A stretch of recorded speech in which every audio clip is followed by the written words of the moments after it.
So ప్రస్తుతం Nagaraju supporters ఆయన arrest ని వ్యతిరేకిస్తూ నిరసిస్తూ వాళ్ళు చేస్తున్న ఆందోళన దృశ్యాలు రైట్ సైడ్ బాక్స్ లో చూస్తున్నాము. నాగరాజుని సిట్ బృందం పోలీస్ వాహనంలో తరలిస్తున్న దృశ్యాలు లెఫ్ట్ సైడ్ బాక్స్ లో చూస్తున్నాం. మనం చూస్తున్నవి లైవ్ విజువల్స్. ప్రస్తుతం వాహనం కాస్త వేగం పుంజుకుంది.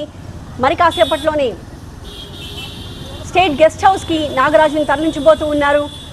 ఈ క్రమంలో నాగరాజు సపోర్టర్స్ అంతా కూడా ఆ వాహనంతో పాటుగా ముందు కదులుతున్న దృశ్యాలు మనం చూస్తూ ఉన్నాము.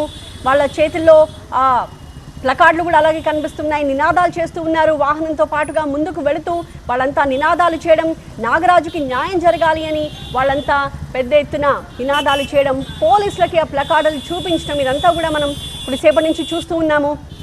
రైట్ సైడ్ విజువల్స్లో నాగరాజు తన నివాసం నుంచి బయటకు వచ్చినప్పుడు ఈ దృశ్యాలు మనం చూస్తూ ఉన్నాము.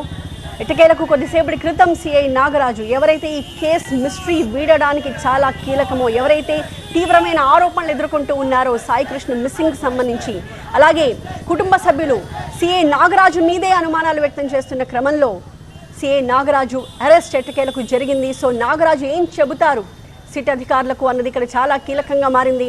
నాగరాజుని అదుపులోకి తీసుకున్న దగ్గర నుంచి అసలు ఏం జరిగింది అన్నది ఇక్కడ చాలా ముఖ్యం.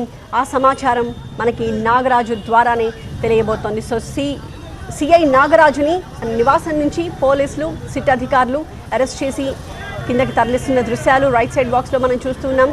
లెఫ్ట్ సైడ్ మనం చూస్తున్నవి లైవ్ విజువల్స్.